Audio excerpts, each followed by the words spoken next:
Bella a tutti ragazzi, ben ritrovati in un nuovo video dello spazio calcio Batman napoletano. Come state? Spero tutto bene. Intanto mi vedete con la maglietta del Napoli, guardate qua lo scudetto, il logo del Napoli. Intanto Sinner che conquista di nuovo le finals contro Carlos Alcaraz, vincendo. Vabbè, in questo video andremo a parlare di due o tre notizie di calciomercato. Ho deciso di aspettare a registrare questo video, lo registro alle 8:35, poco prima della partita dell'Italia e la pubblicherò circa verso le 9 e ho deciso di non farlo prima perché non avevo notizie a disposizione.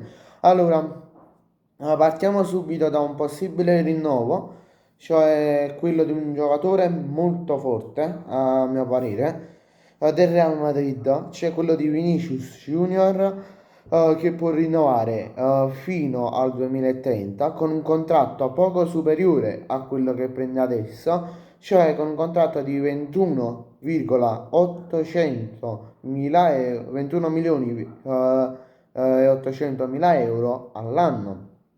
Più o meno quelle sono le cifre, 21,8, 22, più o meno quello è. Vabbè,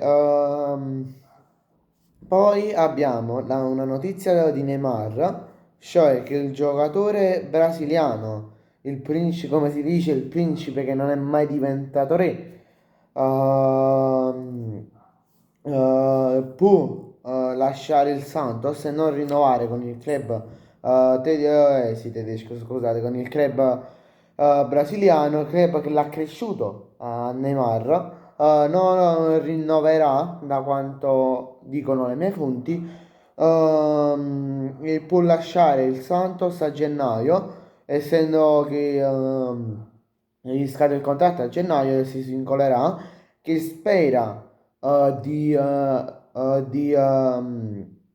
avere un ultimo trasferimento in Europa per, diciamo, ottenere la convocazione scusa, per il Brasile per i mondiali 2026 da Ancelotti. Ricordo che l'allenatore del Brasile è Carlo Ancelotti, ex Real Madrid. Io, guardate, spero con tutto il cuore che Neymar ottenga questo trasferimento in Europa per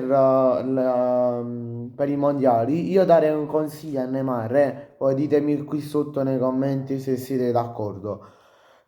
Inizia a trovare la squadra già da ora, cerca una squadra, fatti i nomi, chiama ogni squadra, per esempio chiama PSG per dire, non è PSG la squadra, chiama e dici voglio un contratto a gennaio per un anno, fino a gennaio dell'anno prossimo, il tempo di ottenere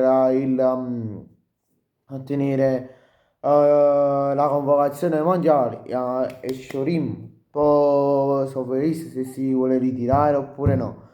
Questo qui è un consiglio che mi viene da tutto il cuore perché, diciamolo, Neymar è stato un grande campione, vincendo la Champions League, stava pure per vincere il pallone d'oro che anno era? 2016, 2017, adesso non ricordo, ci ha incantato tutti al Barcellona, al PSG, ma diciamo tra virgolette con gli infortuni si è andato a rovinare la carriera in Arabia e poi se vi ricordate non mi ricordo se era dicembre 2023 o dicembre 2024 dove diciamo ha ottenuto un contratto con il Santos, il suo club di nascita, dove diciamo è iniziato tutto. Poi come ultima notizia che vi porto in giornata perché penso che ci sarà direttamente come ultimo video ci sarà direttamente il post partita dell'Italia. Abbiamo il Real Madrid e il Manchester City, e il PSG che tengono d'occhio il terzino sinistro Natalian Brown del l'Eintracht Francoforte. Un terzino molto promettente che dove diciamo le migliori d'Europa, le migliori squadre d'Europa vorrebbero acquistarlo. E diciamo il direttore sportivo dell'Eintracht l'ho acquistato no, adesso da una squadra di seconda divisione tedesca, adesso non ricordo, non rimembro qual è, per 3 milioni, per circa 3 milioni di euro, adesso ne vale 10 volte tanto, ne vale 30, no 3, quindi in caso di vendita l'Eintracht Francoforte dovrebbe avere circa il 30 invece di 10, magari di 7 milioni di plusvalenza, dovrebbe avere circa dai 25 più 1 di bonus ai 30 milioni di bonus. Tanto da 5 minuti per me se inizia la partita dell'Italia. Però vabbè, bene ragazzi, grazie a tutti per la visione, ci vediamo in un prossimo video, mi raccomando lasciate un bel like e iscrivetevi al canale, ciao!